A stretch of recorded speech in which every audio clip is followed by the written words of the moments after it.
एक बहुत important news आई है कि इंडियन रेलवे ने एशिया की सबसे लॉन्गेस्ट फ्री ट्रेन रुद्रास्त का ट्रायल रन किया है और ये सक्सेसफुल हुआ है।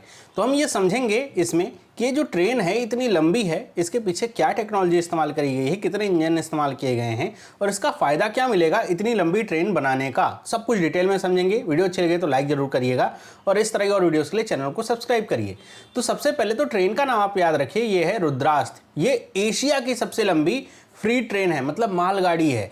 इंडिया नहीं, एशिया, जिसमें आप समझ सकते हैं चाइना जैसा देश भी आएगा तो उसमें भी इतनी लंबी जो फ्री ट्रेन है वो नहीं है। इसका ट्रायल रन किया गया 7 अगस्त 2025 को। कितनी है लंबाई इसकी? 4.5 किलोमीटर। तो ऐसा समझिए कि अगर आपके आसपास कहीं पर भी ऐसे रेलवे की फटकी है और ये ट्रेन अगर पास होनी है तो आपको बहुत वेट करना पड़ जाएगा इस ट्रेन के पास होने के लिए, अगर स्पीड कम हुई तो ये जो 4.5 किलोमीटर की लंबी ट्रेन एक नया बेंचमार्क सेट करती है फ्री ट्रांसपोर्ट का, इंडिया ही नहीं बल्कि अक्रॉस एशिया, ऐसा समझिए।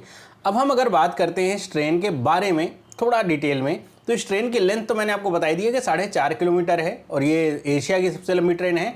इसमें जो वैगन्स का इस्तेमाल हुआ है या बोगीज कह लीजिए वो 345 हैं। 345 डब्बे इसमें लगे हुए हैं। हर एक डब्बा अगर वो एम्प्टी हुआ तो 72 टन का गुड्स जो है ले जा सकता है। तो अगर आप मल्टीप्लाई करेंगे इसे तो इसका नंबर 24,800 प्लस टन्स के आसपास आएगा। मतलब एक ट्रेन से इतना ज़्यादा सामान चला जाएगा। कितना होगा ये? तो अगर आप ऐसे ट्रक की बात करिए, एक मीडियम जो रेंज का ट्रक होता है वो 5 से 16 टन के आसपास का लोड उठा पाता है। तो ऐसे समझिए लगभग 1500 से अधिक ट्रक का सामान सिर्फ एक ट्रेन कैरी करके ले जाएगी। इसमें इंजन्स कितने हैं? तो सिंपल सी बात है, इतने ज़्यादा इसमें डब्बे हैं, इतनी लंबी ट्रेन है तो केवल 1-2 इंजन से काम चलेगा नहीं। इसमें टोटल 7 इंजन्स लगे हुए हैं। पोजीशनिंग कैसी है अभी मैं आपको अगली स्लाइड में बताऊंगा। रूट क्या रहा, कहाँ से कहाँ तक, सबसे ज़्यादा इंपॉर्टेंट चीज़ों में ये पूछा जाता है एग्जाम में। तो ये जो है चली है गंज ख्वाजा स्टेशन जो कि चंदौली उत्तर प्रदेश में है, वहाँ से गढ़वा झारखंड तक के लिए लगभग 209 किलोमीटर की दूरी थी जो इसने 5 घंटे में पूरी करी। To be exact 5 hours and 10 minutes में इसने ये दूरी तय करी है। तो देख सकते हैं कि स्पीड भी इतनी इसकी स्लो नहीं थी जो ट्रायल रन में रखी गई थी। सोचिए इतनी बड़ी ट्रेन, मतलब इतने सारे डब्बों के साथ ये 209 किलोमीटर की दूरी इसने 5 घंटे में पूरी करी। तो इसकी जो एवरेज स्पीड थी लगभग 40.5 किलोमीटर के आसपास की स्पीड रही है।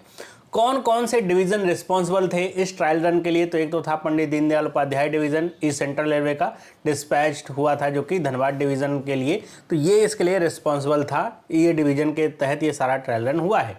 फॉर्मेशन की अगर बात करें, यहाँ पे बताया जा रहा है कि by coupling multiple standard length rakes using innovative engineering and operational coordination technique. एक रेक का मतलब होता है पूरी की पूरी एक ट्रेन, ऐसे समझिए जिसमें 50 से 60 डब्बे हों। तो बहुत सारे रेक्स को इस्तेमाल किया गया, मतलब ऐसे समझिए कि बहुत सारी ट्रेन्स को एक साथ ऐसे जोड़ा गया है, मल्टीपल ट्रेन्स को जोड़ा गया है। और ये एक तरह का इंजीनियरिंग प्रोग्रेस ही है इंडियन रेलवे का कि इतने सारे डब्बों को एक साथ जोड़ा गया, 7 इंजन को जोड़ा गया और इस ट्रेन को ऑपरेशनल किया गया और ये सक्सेसफुल रहा। तो ये इसके बारे में कह सकते हैं डिटेल है। अब बात करते हैं इसके इंजन प्लेसमेंट की। तो इसमें ऑल टुगेदर टोटल 7 इंजन लगे हैं, ये तो मैंने आपको बताया ही। लेकिन ये कैसे लगे हैं? क्या 7 इंजन एक साथ लगा दिए हैं? नहीं। सबसे आगे ट्रेन के 2 इंजन लगे हैं पावरफुल, मतलब साथ में एक के बाद एक 2 इंजन ऐसे लगाए गए हैं। और उसके बाद एक एक इंजन लगाया गया है हर 59 बोगीज पे, मतलब ऐसे हमने साथ में 2 इंजन लगाए हैं, उसके बाद ऐसे बोगीज हैं और हर 59 बोगी के बाद एक इंजन ऐसे लगा हुआ है। हर 59 बोगी के बाद एक इंजन ऐसे लगा हुआ है। तो ऐसे करके टोटल 7 इंजन लगे हुए हैं। अगर हम बात करें जो मैं कह रहा था ना मल्टीपल रैक्स की, तो एक रैक में टोटल 59 बोगीज यहाँ पे रखी गई हैं और ऐसे करके आगे फिर 5 इंजन लगाए गए हैं। तो ऐसे बताया गया है यहाँ पे कि अगर ऐसा समझिए कि 5 गुड्स ट्रेन हैं जिनको एक साथ लाइन में करके एक जो गुड्स ट्रेन है उसमें जोड़ दिया गया। मतलब एक गुड्स ट्रेन है जिसमें 2 इंजन लगे हैं, 59 बोगीज हैं, उसके बाद फिर 5 ऐसी और यहाँ पे ट्रेन्स जो हैं वो जोड़ दी गई हैं, मालगाड़ियाँ जोड़ दी गई हैं। तो इस तरीके से देखा जा रहा है। तो ऐसे समझिए कि टोटल ये जो लेंथ है इस ट्रेन की 6 ट्रेन के बराबर की है। मतलब 5 जोड़ी की एक आपके सामने से ट्रेन है, 6 ट्रेन के बराबर की ये लेंथ की ट्रेन हुई है। अब हम बात करें इसके सिग्निफिकेंस और बेनिफिट की, ये सब करने का फ़ायदा क्या होगा। सबसे पहला फ़ायदा तो इफ़िशियंसी में होगा, किससे जो इफ़िशियंसी होगी ना वो इंक्रीज़ होगी, कि हमें जो लार्ज वॉल्यूम लेकर के जाना है वो एक साथ एक बार में ही लेकर के चले जाएंगे। ऐसा नहीं होगा कि हमें अब अगर ऐसे ये ट्रेन अगर एक साथ ना हो जाती तो हमें 6 ट्रेन ऐसे चलानी पड़ती। अब 6 ट्रेन अगर चलेगी, सोचिए 6 ट्रेनों के रन टाइम, उनका आपस में कोऑर्डिनेशन, जा रही हैं सब कुछ देखना, सिग्नलिंग वगैरह देखना, तो उससे होता क्या है, जो टाइम है वो डिले होता है। लेकिन अगर ये एक साथ एक ट्रेन जा रही है 6 ट्रेन के बराबर की, तो उससे एक तो एक बार में ही बहुत बड़ा वॉल्यूम लेकर के जा रही है, टाइम बचेगा, फ्यूअर ट्रिप्स होंगी, रिसोर्स और एनर्जी बचेगी।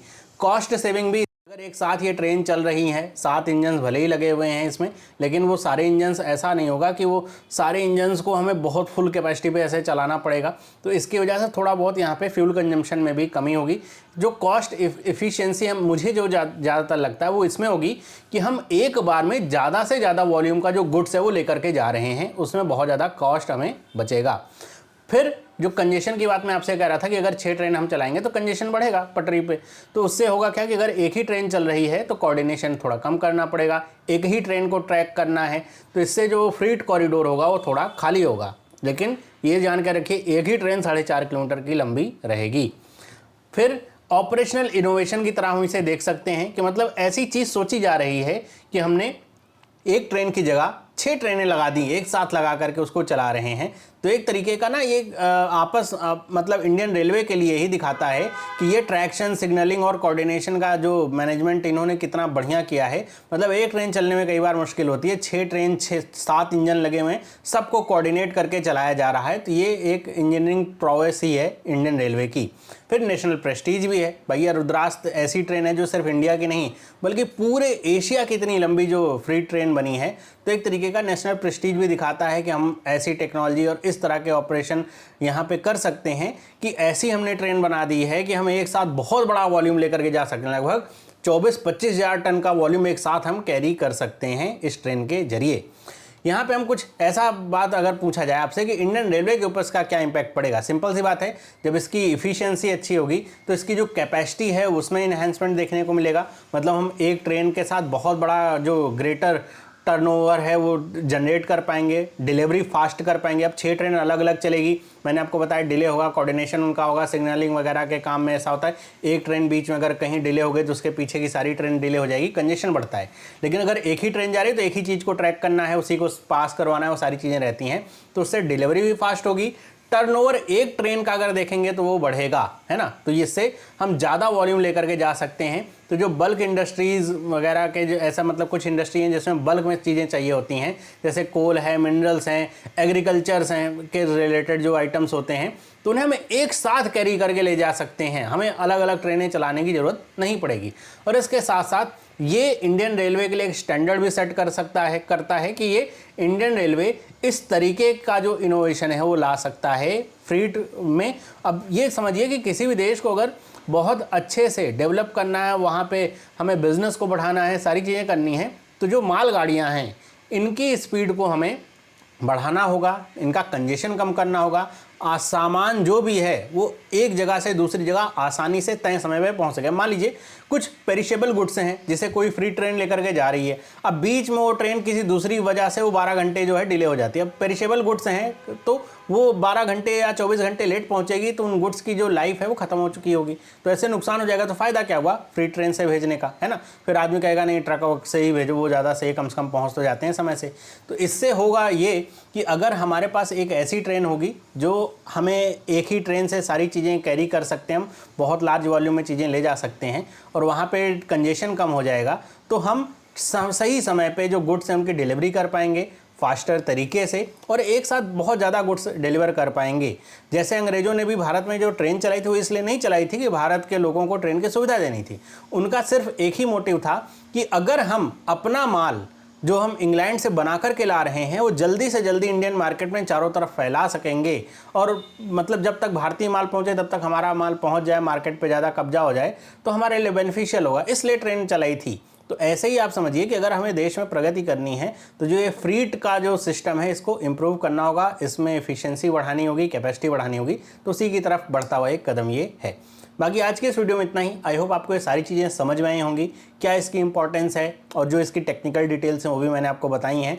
तो अगर वीडियो अच्छी लगे तो वीडियो को लाइक करिए, अपने दोस्तों के साथ शेयर करिए। इस तरह की और इंपॉर्टेंट वीडियोज़ के लिए चैनल को सब्सक्राइब कर लीजिए। मिलते हैं अगली वीडियो में, सभी लोगों को बाय।